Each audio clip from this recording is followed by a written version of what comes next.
하나님의 말씀 봅니다. 누가복음 3장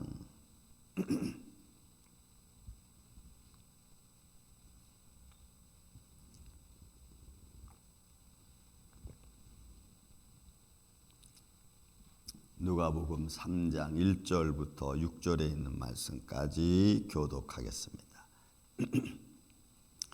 디베르 황제가 통치한 지 15해 곧 본디오 빌라도가 유대의 총독으로 헤롯이 갈릴리의 분봉왕으로 그 동생 빌립이 이두메와 드라곤닛 지방의 분봉왕으로 루사니아가 아빌레렌의 분봉왕으로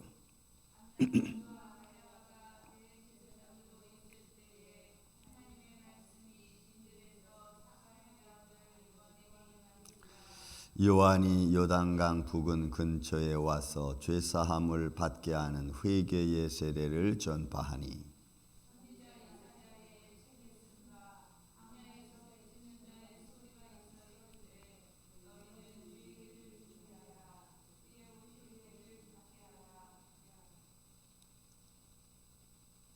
모든 골짜기가 메워지고 모든 산과 작은 산이 낮아지고 굽은 것이 곧아지고 험한 길이 평탄하여질 것이며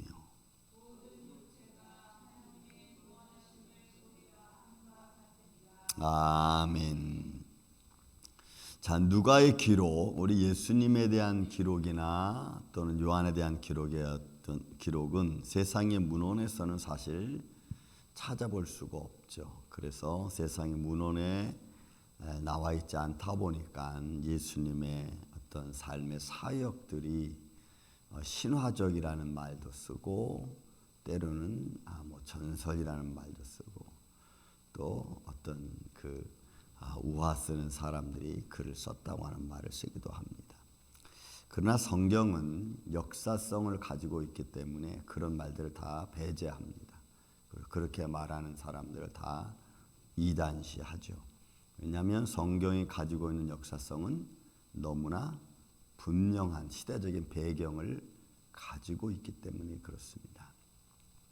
그래서 오늘 본문 3장 1절에 나와 있는 이 말씀이 또 그 당시의 배경과 역사성을 이야기해주고 있는 말씀이죠.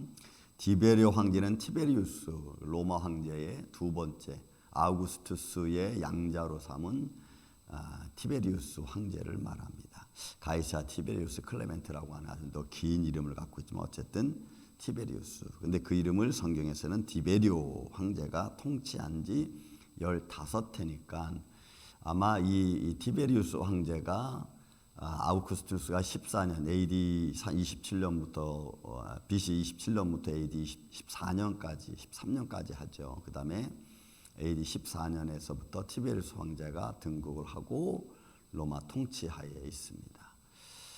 예수님이 탄생을 역사적으로는 BC 4년으로 보니까 아마 이 티베리우스 황제가 통치하고 15째 해라고 그랬으니까 그 시간은 아마 예수님이 한 30대 정도. 왜냐하면 예수님의 사역을 30세에서부터 3세부터 시작해서 33세까지 역사는 기록을 하고 있으니까 예수님의 시작 바로 전 이렇게 봅니다. 그러니까 로마 연대기법으로 계산하면 AD 17년경 그러면은 시간으로 따져보면은 AD BC 4년 아니면 3년 이렇게 예수님 탄생을 본다면 30세쯤으로 이렇게 얼추 맞춰지죠.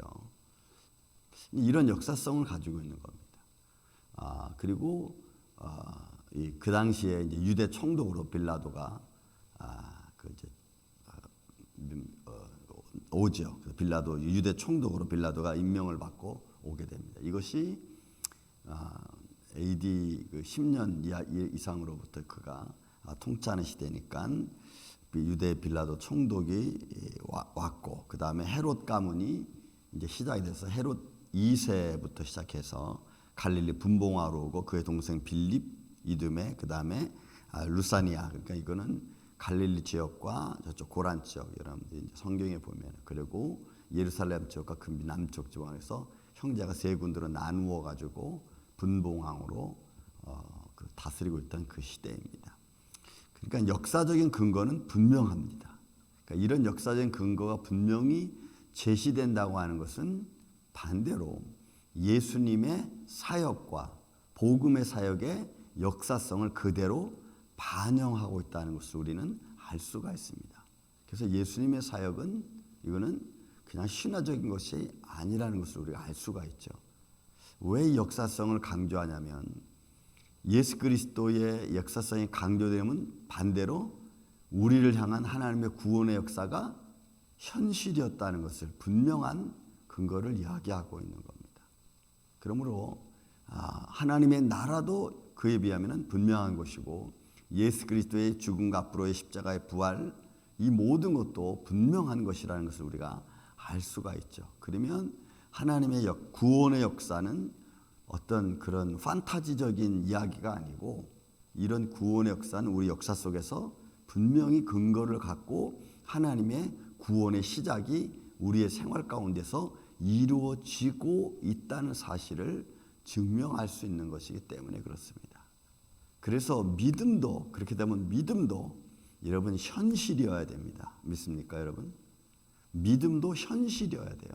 믿음은 그냥 뭐 환상적이고 무슨 뭐 기대적이고 뭐 희망적 뭐 이런 것이 아니고 여러분 믿음도 현실적이어야 되는 거예요.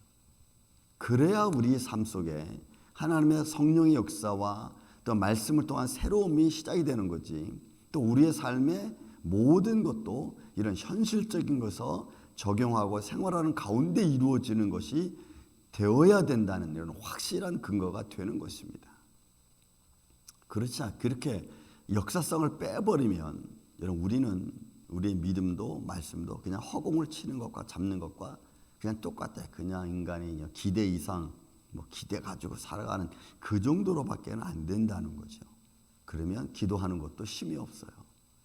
정말 살아계신 하나님 앞에 우리가 전심을 다해서 기도하는 거냐 아니면 그냥 막연하게 샤머니즘적인 신에 놓고 기도하는 거냐 이렇게 되기 때문에 그래요.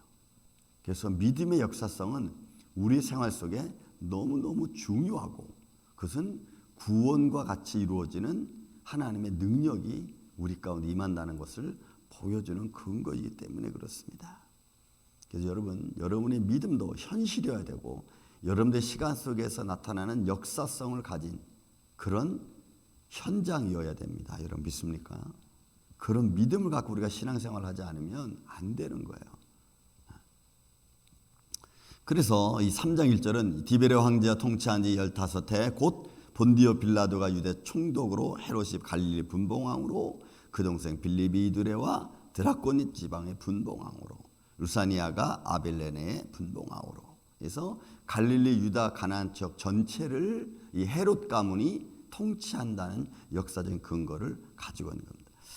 자, 그때에 안나스와 가야바가 대제사장으로 있을 때입니다. 여러분 안나스와 가야바는 당시 유대 총독으로 왔던 본디오 빌라도가 임명할 수 있는 임명권도 가지고 있어요.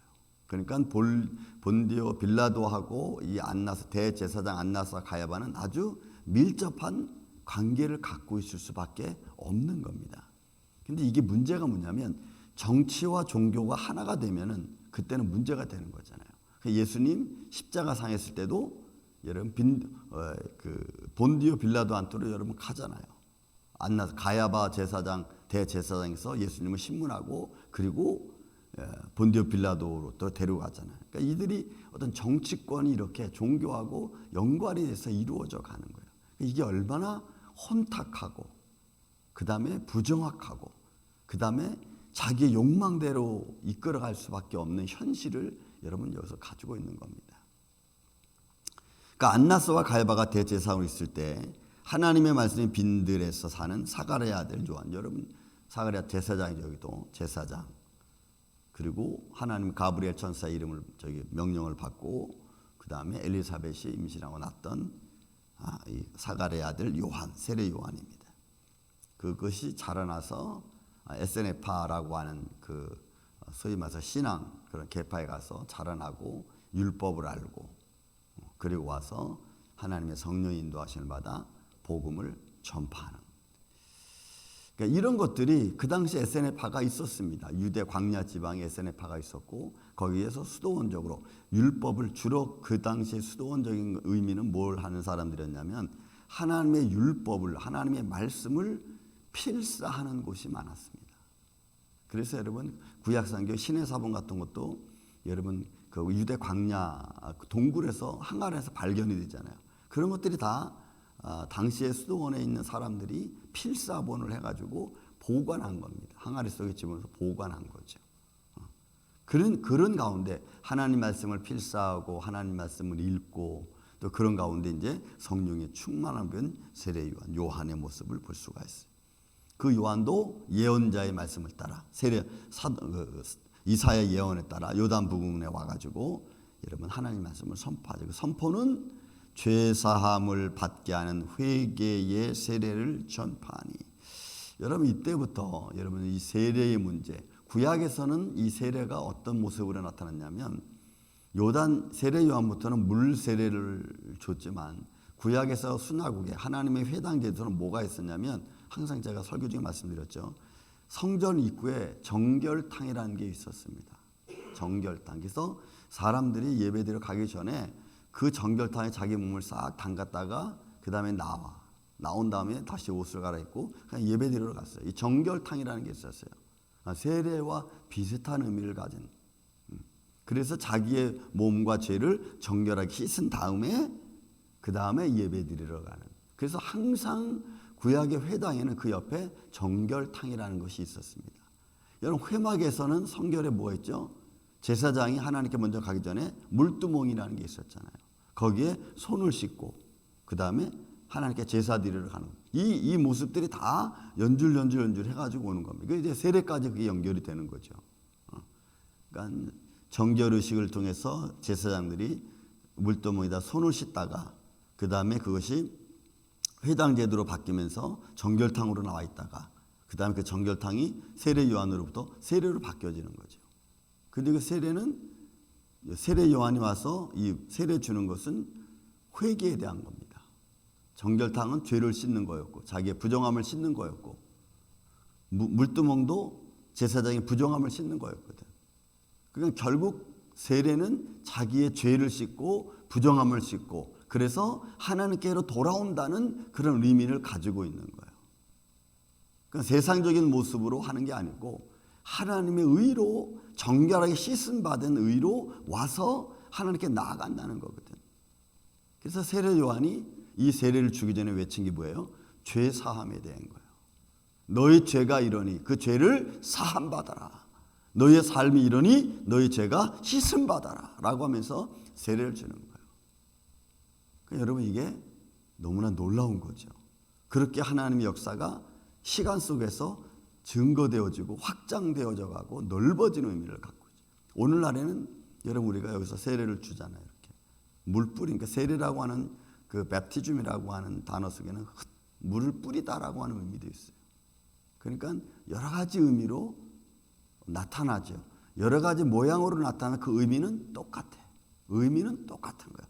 모양은 조금 다르지만 의미는 똑같아. 죄를 씻고 하나님 앞으로 돌아온다는 겁니다. 그런 세례 요한이 요단강 부근 각처에 와서 죄 사함을 받게 하는 세례를 베풉니다. 그리고 선포하는 거죠. 그리고 그 세례 요한의 형식은 복음 선포는 이사야 선지자 700년 전에 이사야 선자가 이미 예수님이 오시 전에 말씀한 예언을 그대로 이루고 있는 것 아니겠습니까? 그래서 4절 5절 6절은 이사야 선자의 복음 선포에 대한 먼저 이야기하는 내용 선자 예언입니다. 광야에 외치는 자의 소리가 있어 이르되 너희는 주의 길을 예비하라. 주의 길을 준비하라. 이거는 복음이 예수 그리스도가 이 땅에 오셔서 복음을 선포하기 전에 세례 요한이 와서 하나님 나라의 복음을 먼저 회개하는데 그 회개는 그 선포는 회개에 대한 겁니다. 너희 죄를 회개하라. 이제는 아주 직접적으로 구약에서는 그 죄를 회개하기 위해서 자기가 깨닫고 내가 이거 부정한 짓을 저질렀구나. 내가 깨닫고 내가 동물을 가지고 와서 제사장 앞에 드려서 그런 회개를 했다면 이제는 회개의 모양이 여러분 달라진 거야. 동물을 끌고 와서 제사장 앞에 드림으로 자기 죄를 회개하는 그런 모양이 아니고 이제는 내가 주님 앞에 가서 그냥 잘못했다고 죄를 고백하는 거예요. 그냥 동물 제사에서 자기 스스로가 자기 죄를 고백하는 것으로 이제는 바뀌어지는 거죠. 그래서 그거를 위해서 세례 요한이 먼저 복음을 선포하는 거예요. 너희가 먼저 너희 죄를 주님 앞에 고백해라. 그래서 광야에 외치는 자의 소리. 모든 골짜기가 메워지고 모든 산과 작은 산이 다 비우죠. 낮아지고 굽은 것이 곧아지고 험한 산이 평탄하게 될 거예요. 그러니까 모든 죄악의 모습들이 이런저런 죄악의 모습들이 복음, 예수 그리스도를 앞으로 오셔서 복음 선포되는 복음 말씀 앞에 다 평정되어지는 거예요. 이게 어떤 의미를 또 가지고 있냐면 이런 말씀의 예언이 어떤 의미를 가지고 있냐면 복음으로 인한 굴곡이 있었던 그 당시의 구약의 모든 제사들이 다 평정되는 겁니다. 어떤 사람은 이렇게 어떤 사람은 저렇게 들어졌던 모든 제사의 제도도 믿음이라는 것으로 평정되는 거예요. 그리고 그 믿음은 자기 자신이 나와서 하나님께 고백하는 거예요. 그러니 여러분 이게 얼마 때로는 간편하게 됐으면서 동시에 이제는 동물 제사가 아닌 너 자신을 하나님께 드리라고 하는 산 제사로 바뀌어지는 거예요. 너 자신이 와서. 그래서 여러분 예배나 회개는 내가 와서 직접 고백하고 내가 바꾸려고 해야지 되는 거지 남이 나를 기도해 주는 것이 있고 좋습니다. 그러나 중요한 것은 내 자신이 와서 회개하고 내 자신이 먼저 기도하는 게 가장 중요한 거예요. 여러분 주위에서의 기도는 어시스트밖에 안 되는 겁니다. 어시스트. 분위기를 잡아주고 어시스트 해주는 거예요. 그래서 여러분 회개는 남이 나를 위해서 기도해 주는 것이 회개. 물론 믿음의 기도는 병든 자를 낫게 하고 죄진 자를 회개시켜주는 그런 의미도 있어요. 능력이 있어요. 그런 정도의 의미입니다. 그것에 어시스트죠. 이렇게 중에 이렇게 해주는. 그러나 중요한 것은 본인이 와서, 그래서 예배는 본인이 와서 드리는 게 여러분 중요한 거예요. 이런 의미에서. 그래서 여러분 이런 것들은 내가 하나님께 한 발짝 한 발짝 가까이 나아가는 게 여러분 중요하죠. 그러니까 믿음으로 다 평정되는 거예요. 그리고 죄사함, 자기 고백으로 다 평정되는 거예요. 왜? 그래야지 그 길을 내가 걸어서 갈 수 있거든.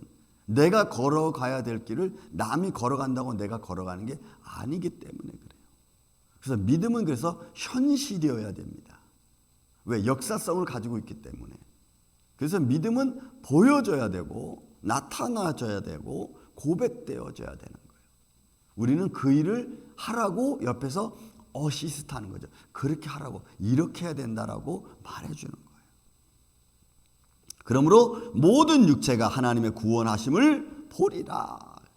이거는 모든 육체니까 이건 피지컬적인 거예요. 그러니까 우리의 육신의 현실 속에서. 그래서 여러분 예수님이 이 땅에 육신의 몸을 입고 올 수밖에 없는 거예요.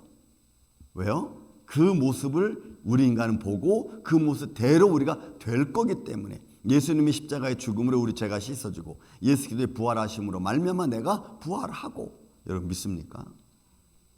그래서 믿음은 현실입니다. 그 현실적인 삶에서 살아갈 수 있도록 여러분들 계속 권면하고 또 할 수 있도록 여러분들이 때로는 기다려주고 참아주고 또 좋은 말로 교육하고. 그래서 모든 육체가 하나님의 구원하심을 보리라. 여러분 벌써 이 말씀 속에서도 이거는 마지막 때 말씀을 벌써 해주고 있잖아요. 그러니까 복음이 시작과 동시에 복음은 마지막인 거예요. 복음은 시작인과 동시에 복음은 마지막인 거예요. 왜요? 그 말씀대로 될 것이기 때문에 그래요. 그러므로 여러분 오늘도 우리의 삶의 현장 속에서 하나님 말씀이 능력 가운데 임하고 또 그 말씀을 우리의 생활 속에 잘 지켜갈 수 있도록 우리 스스로도 또 내 주위에 있는 사람도 그렇게 갈 수 있도록 권면해주고 나도 그렇게 걸어가는 복된 하루가 되시기를 예수님의 이름으로 축원을 드립니다. 사랑과 은혜가 많으신 아버지 하나님 감사합니다. 오늘도 말씀은 우리의 삶의 시간 속에서 또 삶의 과정 속에서 역사하고 계시는 줄로 믿습니다. 사랑하는 가정들을 자손들을 주님께서 긍휼히 여겨주시고 또한 그 삶의 과정 속에 성령님이 도와주셔서 오늘도 우리가 주님 바라보고 십자가 바라보고 달려갈 수 있도록 주님 역사하여 주시옵소서. 주님 감사합니다. 오늘 복음으로 시작해서 복음으로 마칠 수 있는 믿음의 길을 걸어가기를 원합니다. 또 우리의 기도가 복음으로 시작해서 복음으로 이루어지는 기도가 되기를 원합니다. 성령님이 함께 해주시고 역사하여 주셔서 어둠의 세력에 틈타지 아니하도록 주님 지켜주시옵소서. 주님만이 홀로 영광 받으시옵기를 원하옵고 사랑이 많으신 예수님의 이름으로 기도하옵나이다. 아멘.